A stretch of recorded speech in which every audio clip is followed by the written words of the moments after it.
الحمدللہ رب العالمین والعاقبۃ للمتقین والصلاة والسلام علی سید الانبیاء والمرسلین وعلی آلہ واصحابہ اجمعین۔ قال رسول اللہ صلی اللہ علیہ وسلم انا نائم رأیتنی اوتیت بمفاتیح خزائن الارض۔ الصلاة والسلام علیک یا رسول اللہ وعلی آلک واصحابک یا سیدی یا حبیب اللہ۔ دو جہاں کی نعمتیں ہیں ان کے خالی ہاتھ میں۔ معزز سامعین و حاضرین، السلام علیکم ورحمۃ اللہ وبرکاتہ۔ ابن سعد نے الطبقات میں امام زہری سے روایت کرتے ہوئے لکھا کہ عید رسالت مآب میں مدینہ طیبہ میں ایک یہودی نے اپنی کتاب تورات میں نبی آخر زمان کی یہ صفت پڑھی کہ اللہ رب العزت نے جو اپنا آخری نبی مبعوث فرمایا ہے ان کے اندر بردباری والی صفت رکھ دی ہے۔ وہ یہودی کہتا ہے کہ میں نے مدینے کے تاجدار میں ساری صفات کو دیکھ لیا، صرف ایک صفت بردباری والی ایسی تھی جس کا میں مشاہدہ نہ کر سکا، تو میں نے اس صفت کے آزمانے کا فیصلہ کیا۔ ایک دفعہ میں نے حضور پر نور صلی اللہ علیہ وآلہ وسلم کو 30 دینار ایک مہینے کی مدت پر ادھار دیے۔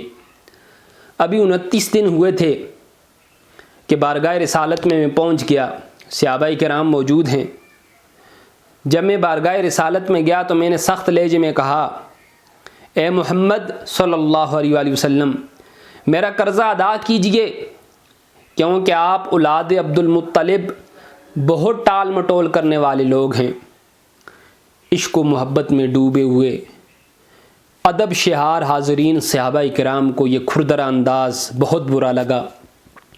حضرت فاروق اعظم رضی اللہ تعالی عنہ حسب معمول غصے کو ضبط نہ کر سکے اور سخت جلال میں آ کے یہودی کو مخاطب کر کے کہنے لگے، ارے او خبیث یہودی، اگر حضور پر نور صلی اللہ علیہ وآلہ وسلم کی موجودگی کی وجہ سے ادب مانے نہ ہوتا تو ابھی تیرا یہ سر تن سے جدا کر دیتا جن میں یہ دو آنکھیں چمک رہی ہیں۔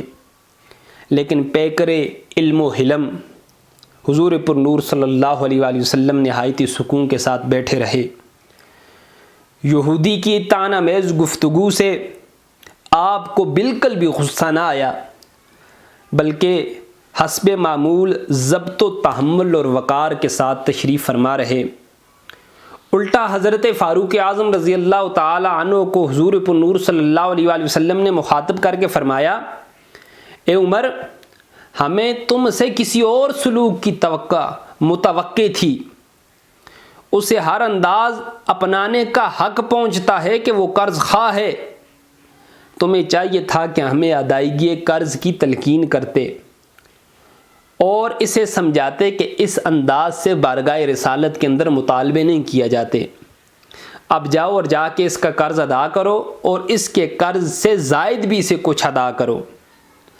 وہ یہودی جو تورات کا پڑھنے والا تھا اپنے تاثرات ان الفاظ میں بیان کرتا ہے کہ میری اس ڈھٹائی اور میری اس بدتمیزی کے باوجود حضور پر نور صلی اللہ علیہ وآلہ وسلم کے علم میں بجائے کمی کے میں نے اور زیادہ اضافہ دیکھا۔ حضرت فاروق اعظم رضی اللہ تعالی عنہ مجھے لے کے چلے گئے اور جا کے میرا وہ 30 دینار کا قرض بھی ادا کیا اور مجھے زائد اور پیسے بھی عطا کیے۔ جب میں نے حضور پر نور صلی اللہ علیہ وآلہ وسلم کا یہ منظر دیکھا تو میں فوراً پکار اٹھا، عمر گواہ ہو جاؤ، اشہد ان لا الہ الا اللہ و اشہد ان محمد رسول اللہ، میں گواہی دیتا ہوں اے عمر اللہ کے سوا کوئی معبود نہیں اور محمد صلی اللہ علیہ وآلہ وسلم اللہ کے آخری رسول ہیں۔ اے عمر، جو کچھ میں نے کہا اس پر مجھے ابھارنے والی بات یہ تھی کہ میں نے حضور صلی اللہ علیہ وآلہ وسلم کی تمام صفات جو تورات میں مذکور تھیں دیکھ لی تھیں، صرف حلم والی صفت کا جائزہ نہیں لیا۔ سو آج میں نے وہ بھی آزما لی اور میں یہ گواہی دینے پہ مجبور ہو گیا کہ یہ نبی کوئی عام نبی نہیں، یہ اللہ کے آخری نبی ہیں جنہیں اللہ نے اس دھرتی کے اوپر رسول بنا کے بھیجا ہے۔ اس یہودی کے الفاظ کی ترجمانی کسی اردو کے شاعر نے ان الفاظ میں کی جسے مل گئی ان کے در کی گدائی، جسے مل گئی ان کے در کی گدائی، اسے دولت دو جہاں ہاتھ آئی۔ میں اپنے مقدر پہ قربان جاؤں، میں اپنے مقدر پہ قربان جاؤں، مجھے یار کا آستانہ ملا ہے۔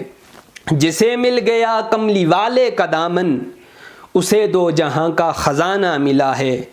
بلا باغ جنت کو وہ کیا کرے گا، مدینے میں جس کو ٹھکانہ ملا ہے۔ نمازیں پڑھے جا، اذانیں دیے جا، شب و روز سجدوں پہ سجدے کیے جا، نمازیں اسی کی، اذانیں اسی کی، جسے پنجتن کا گرانہ ملا ہے۔ اللہ رب العزت ہمیں بھی ایمان کی استقامت نصیب فرمائے اور حضور کی ان صفات کے اوپر عمل کرنے کی اور اپنی زندگی کو ان صفات کے مطابق ڈالنے کی اور حضور کی شریعت کے مطابق گزارنے کی توفیق عطا فرمائے۔ وما علینا الا البلاغ المبین۔